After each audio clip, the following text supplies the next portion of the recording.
Hey guys, Ivan here, and in today's video we got a couple of very interesting bodybuilding updates. The first one is from Shire. So, as you guys know, Matt Jansen retired from coaching top bodybuilders a couple of months ago, and we all know that he was coaching Shire. So far, all the top guys Matt was coaching found new coaches. Nick Walker went with Kyle Wilkes, Shaun Clarida went with Boss of Outlaw, Stefan Kinzel, Brett Wilkin as well. Quint Beastwood, I think he doesn't have a coach yet. All of the guys who were coached by Matt Jansen found new coaches, and they actually spoke about Matt Jansen and how they see the whole situation. And for the last couple of months, everybody was wondering who is coaching Shire now, why is he not talking about Matt Jansen, and it finally happened. He finally announced his new coach, and he spoke a little bit about Matt Jansen, how he sees the whole situation. Before we continue, let me show you actually what he had to say in his YouTube video. You know, really about Matt, I think a lot of people had the wrong perception. I think they thought a lot of us top guys had left Matt, and I didn't leave Matt. You know, Matt made the decision to walk away from, coaching his top guys, from coaching in the public eye, to put a little more effort into his businesses, his family, his own passions, and I respect that. You know, I love Matt. Matt's a good friend of mine, and I really value and appreciate the time I spent with Matt, and I probably would have finished my career with Matt. I think Matt's a phenomenal coach. I think he's a great man, and I really can't say enough good things about Matt, and I'm very happy for him and what he's doing now, and there's absolutely no hard feelings there. Him and I still chat every once in a while, but yeah, I didn't leave Matt. Matt just decided to kind of shift his focus and put his energy elsewhere, more into his family and his businesses, and I fully respect it. But I still will be with Camp Jansen. Not much is changing, kind of the same thing. Alright, so his new coach is Justin Jacoby. It's this guy right here. If you can't recognize the guy on the left, that's Matt Jansen. Yeah, now that he's a cyclist or a triathlon athlete, whatever. The guy on the right here is Justin Jacoby. He's part of the Camp Jansen. You guys probably remember that Matt Jansen fired basically most of the guys in that Camp Jansen team, but not Justin Jacoby. He's still there. And so Shire is staying with the Camp Jansen. I'm not even sure what does that even mean, being a coach in Camp Jansen. From what I understood, basically these guys can consult with Matt on certain issues, but they are the one who are coaching the bodybuilders, and Matt is kind of in the background answering some more complicated questions. That's the way I understood it. I'm not sure how it works, but yeah, this guy right here is the new coach of Shire. As far as the other top athletes that he is coaching, you have Tony O'Burton and I believe Justin Rodriguez, but Justin worked with every coach that exists in the bodybuilding industry right now. But yeah, this guy is like the new and up-and-coming coach, and we'll see how he's gonna do with Shire. And as far as his plans, he's actually planning on competing at Chicago Pro, which was the show that he won 2 years ago. He plans on being ready for Chicago actually, but there are other shows around that time, like Tampa, like Texas, I believe, Toronto as well. So we'll see which shows Justin is gonna do. As far as his physique right now, this is the photo that he posted, the most recent one. Did he make a lot of progress in all this time he took off to put on muscle? I mean, I don't see it. It looks like he's off right now. I don't know what he's doing right now, but it kind of looks like he's taking some time off because he doesn't have that fullness, that hardness that he usually has in the off season. So this is probably not representing what he's gonna look like on stage. This is probably him just being off of everything, and he's about to start the prep. Maybe he's cleaning out before he actually starts the prep. I don't know. But to be perfectly honest, based on this physique update and another one that he posted recently, I can't find it right now, but I remember it, I was not impressed with the progress he made. I know how difficult it is to put on muscle, trust me, but since he was taking 2 years off, and since he is a top pro, winning pro shows, competing at the Mr. Olympia, I was kind of expecting him to put on more muscle in the off season, but it seems like it didn't happen. He may have reached his genetic ceiling, so maybe he's not gonna be that much improved this year.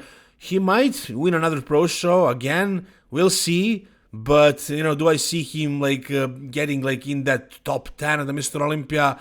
Probably not this year. Now, as far as him addressing the Matt Jansen situation, he was all no hard feelings. Matt changed his career. He changed his focus. It shifted from bodybuilding to business and family, and he's okay with that. But he wasn't prepping during the year when Matt dropped the ball.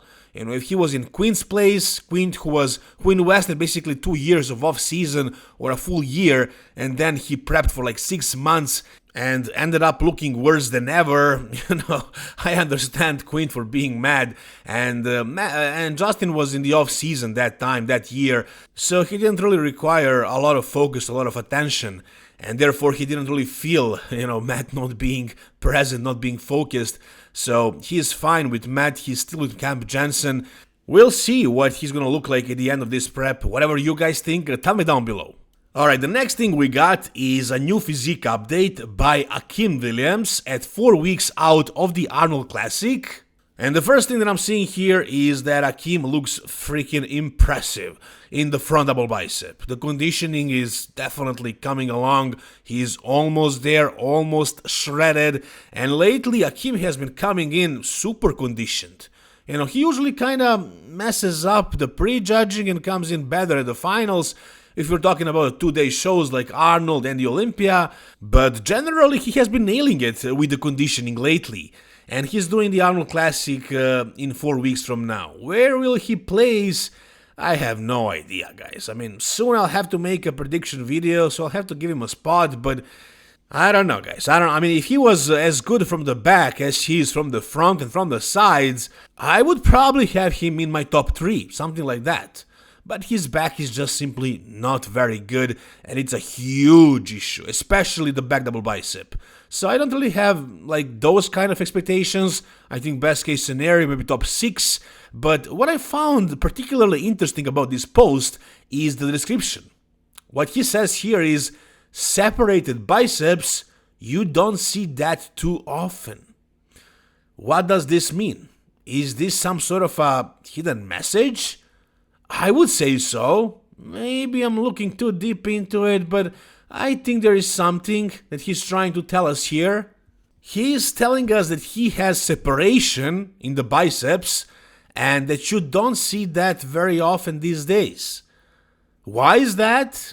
Well, maybe I'm onto something. Maybe he's basically saying that everybody else who has big biceps doesn't have the separation because of the way they got the biceps. And the way is by injecting the SEO in the muscle. I noticed that a lot of you guys got really enraged because in my videos I'm trying to figure out who has a Synthol or SEO in their body parts, and you guys don't like that very much because, yeah, I understand I'm probably talking about your favorite bodybuilder and you want to believe that they all have just pure, lean, real muscle, which, unfortunately, I'm sorry to burst your bubble, but it's just not the case. Since I started talking about this stuff more frequently, I've been approached by so many pros, and I know about some guys who you would never even guess that they're using it and where they're putting it. I can't tell you about any of those guys because it was all a private conversation, but yeah, like if I told you, you would see it. So it's definitely way more common than a lot of you guys would even imagine. But it's out there, it's happening, and nobody can do anything about stopping it. If it is done properly, if it's done in a way that is not too obvious, doesn't look weird or funky, in that case, it helps a physique. So it's like a normal thing these days. And those guys that are doing it, but they look normal, somewhat normal, pretty much normal, I would never even call them out for it. I'm only calling out the people who are looking weird. So Akim Williams, definitely not one of them, definitely not in the biceps. He might be doing it elsewhere, but not in the arms, not in the biceps. The depth of the separation right here is looking very, very clear, so this cannot be anything like that. You know, even though the size is super impressive, super insane, like the peak of those biceps, man, like these are one of the best arms, probably potentially the best biceps in the world right now. If you consider the separation, the lines, the shape, maybe the best, the most peaky biceps and the best looking biceps in the world right now. The arms overall, no, definitely, I would definitely give it rather to Krijo and Nick Walker, but Akim is probably up there with those guys in that top 3. But as far as the biceps, potentially the best biceps in the world. Definitely super freaky looking, plus the separation. So we know for sure that this is not induced with site enhancement oil. This is just actual contractile tissue. This is actual muscle. And honestly, I would prefer if everybody on the Mr. Olympia stage had this kind of muscle quality in every single body part, but it's just not realistic. The guys who have a lot of good body parts, but a couple of lagging ones, they're gonna enhance them with SEO, and it's gonna make their physiques look better, and there is nothing you can do about it. The judges can't punish it unless it's obvious. Nobody's gonna do like an MRI or anything like that to scan these guys to check if they have something. As long as it looks fine, I'm cool with it. But if we saw more of muscle quality like this, like Akim's biceps, I think you would agree that it would be better. If you don't agree, tell me down below. Alright, the next physique update we got is by William Bonac, who actually is kind of looking fuller this time around coming to the Arnold Classic than he usually does. I would not say that he is his old self, but he is a little bit fuller, especially in the legs, which is his problem area. Now, you guys know that William Bonac won the Arnold Classic already twice, but that was back in the day at his heydays. I don't think that's gonna come back, but will he be able to place inside of that top 5 or top 6? Well, based on Samson Dauda, he will. Samson in his prediction had guys like William Bonac, Brandon Curry in that top 5, but I feel like he probably said that out of respect, because Bonac again won the Arnold Classic twice, placed second at the Mr. Olympia. Brandon Curry is the former Mr. Olympia, he won the Arnold Classic twice as well. These guys are established champions, and Samson probably wouldn't say that somebody new like Carlos Thomas Jr. or, I don't know, John De La Rosa, maybe James Hollinshead. He probably wouldn't say those guys are going to be in the top 5 because the other guys have kind of proven themselves already. But I think the shift is happening right now. I mean, Brandon did place 9th at the Mr. Olympia, and Bonac was, I believe, 7th. But I think it's very possible that these guys can place lower than some of these new and up-and-coming bodybuilders like Carlos Thomas Jr. or James Hollinshead. I mean, he has been around for a while, but I think this year James is coming to his own finally. So I don't know if Bonac will be able to crack the top 5. Maybe, yeah, it's still not out of the question. I probably wouldn't bet on it. I think more likely he'll be around 6th or 7th, but anything is possible, really. Him placing that high is not out of the question. One thing is for sure, he does seem bigger and better. He is keeping the fullness. Maybe he's going to maintain this sort of fullness and getting conditioned in the next 4 weeks. I think he's in a perfect spot. There isn't a lot of work left to be done as far as conditioning. It's all about fine-tuning at this point, sharpening up the physique, getting the hard look while maintaining the fullness. And if he is as good as he can be at this point in his career, then there is a chance. There is a big possibility, actually, of him placing inside of the top 5, but I would rather have some other guys in that top 5. However you guys feel, you can tell me down below.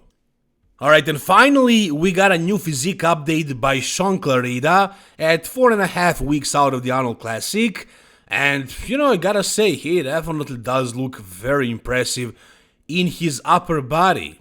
But I already spoke about this, and you guys probably noticed as well, when guys are not showing a body part, that usually means they're not super happy with it, and Shaun's issue the past year was his legs.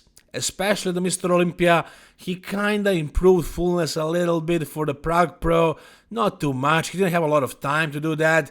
Now he kinda had a little bit more time, but still not a lot of time. I think he needs a full off season to bring the legs back. I don't think they're gonna be up to par. I don't think they're gonna be as big as his upper body. But upper body looks crazy right here, as you can see. Like, definitely very, very complete, very bubbly, very round. But if his legs don't match this upper body, I don't see him doing too well. He was 5th actually. He was a top 5. I think 2 years ago when Big Ramy competed, he was battling against Big Ramy and basically almost beat him, but not quite. Big Ramy was 4th, Shaun was 5th. Can Shaun be 5th again?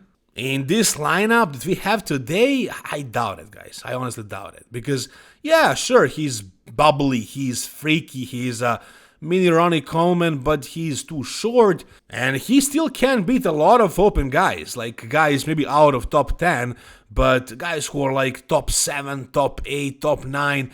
Yeah, I don't think so. And also, I feel like the legs, and they kind of look like that in this video right here. Even though you can't see them, I think they kind of look a little bit too small. I think that's going to be a big issue that he won't be able to solve in such a short time between Prague and Mr. and actually Arnold Classic. So I would probably have Shaun at around 8th spot. We'll see. I'll make my final prediction when I make a prediction video, but as of right now, that's the way I see it. Whatever you guys think about whichever part of this video, tell me down below in the comment section. If you guys enjoyed this video, give it a thumbs up. If you guys want to support me, go to the Hostile Supplements, buy whatever you want. Just use the code EVEN10 for a 10% discount. Subscribe to the channel, guys. Thank you so much for watching. See you soon. All the best, and bye-bye.